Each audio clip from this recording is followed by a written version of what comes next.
Hello. When I was walking up here and I was trying to figure out exactly what I was going to say, and all I could think about was the last 4 months and the process that we went through. 4 months ago we were sitting on this lawn, considering taking Trey to China for this treatment after months and months of research. And we finally made the decision to go, and all the planning and preparation and journey over there. And it's funny to look back and, it's finally behind us. And it was worth every bit of time. I mean, we went over there with a complete respect for the Chinese culture, knowing that it would be, different. It's not the United States of America, and we were very happy to come back home. But when we got there, we were met with the same respect that we had for their culture. And we had a good experience over there. Anything, any requirements that we had, they were fully addressed, with a very good turnaround time. Even better, but the staff in the hospital was professional. Anything that we needed, they immediately attended to. And it's just amazing to see Trey go through the process and having his treatments. He did very good throughout the whole process. We're already seeing really great improvement in his vision. Trey had a little bit of vision prior to going over to China. But even 2 weeks after the treatment started, we started seeing little changes in his vision. Like, he would see a shadow on the ground and he would think it was something laying on the ground, so he'd pick his foot up really high and step over it. And it was just amazing to look at him and see the progress that he's making. And I stand up here with a new set of hope of what the next 6 months will bring for him and bring for our family. And it's just awesome that we have this opportunity to go there and do this for him. And it's something that really we need to do here in the United States. It could help millions of people, and no child deserves to start life with a disability. So if it's something that we could cure before they even are aware that they have it, how could you be against that?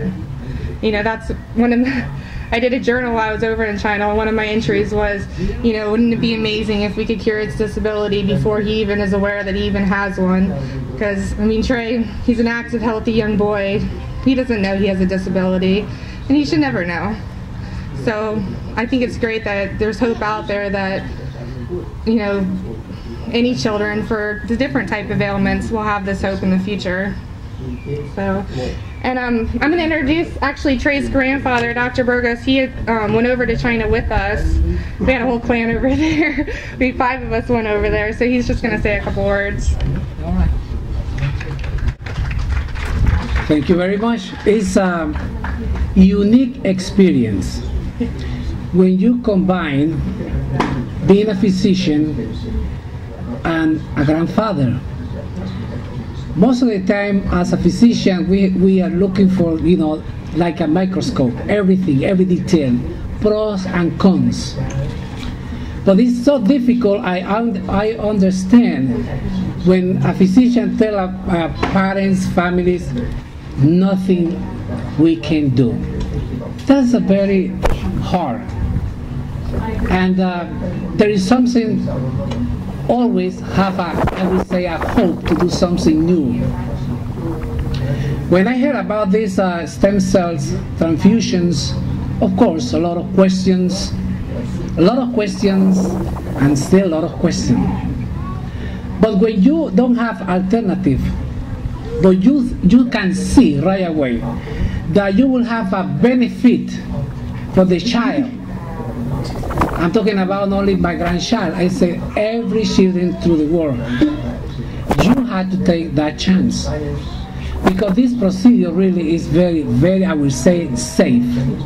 99.9999% safe. What I say is a unique position is because sometimes you have behind your hand, your neck, your head. Like, what about if something happened? What about if something goes wrong? That's the question you have all the time as a parents, family, friends. You have to face. But at the same time, I say, well, if I don't do anything else, the whole family, I'm talking about the whole family, Abby, my son, both families, we have to offer something. And then you have to search investigate, read, up to date yourself.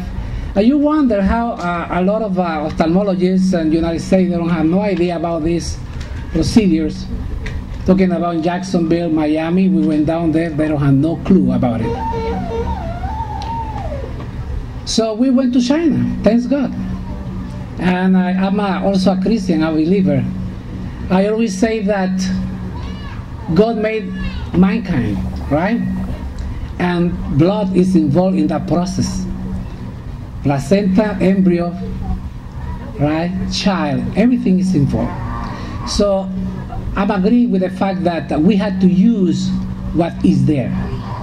Nothing sophisticated, nothing that we had to do too many things. It's just there.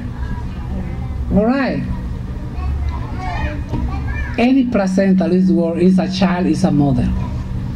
There's a blood there, and we can use that.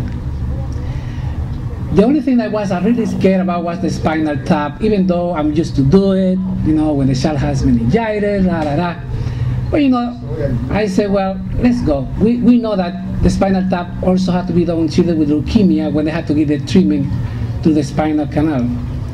But thanks God, basically he had no reaction. They become a little bit agitated after the sedation. But in general, it's not a big deal. Just give something after the child is waking up, give some Phenergan intramuscular, and that's sedate the baby, because that's the only concern that we have.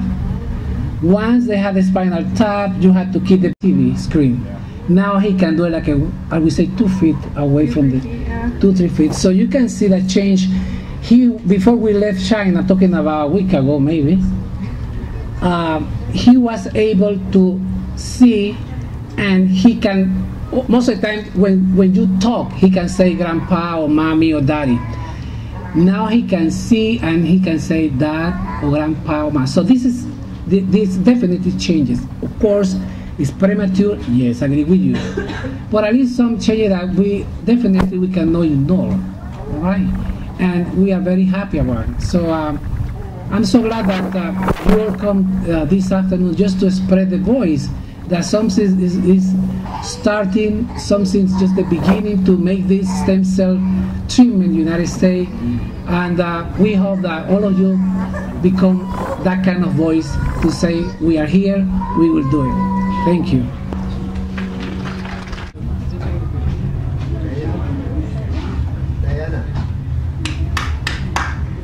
Thank you, first of all, for having this.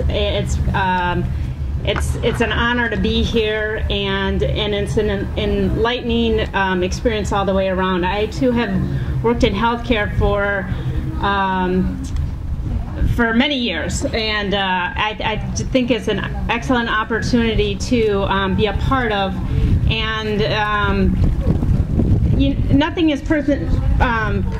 However, the opportunities that for improvement with stem cell and stem cell research is just remarkable, and we're just hitting the very small piece of it. So I'm working in Panama and working with the international community to bring standards to a level that can be acceptable all the way around. This is something new for all of us, and so that we can also bring it into the U.S. and coordinate and do some working with the university so that so it can be acceptable. It's something that's very challenging and a bit scary, and sometimes those things in science in working with the human being is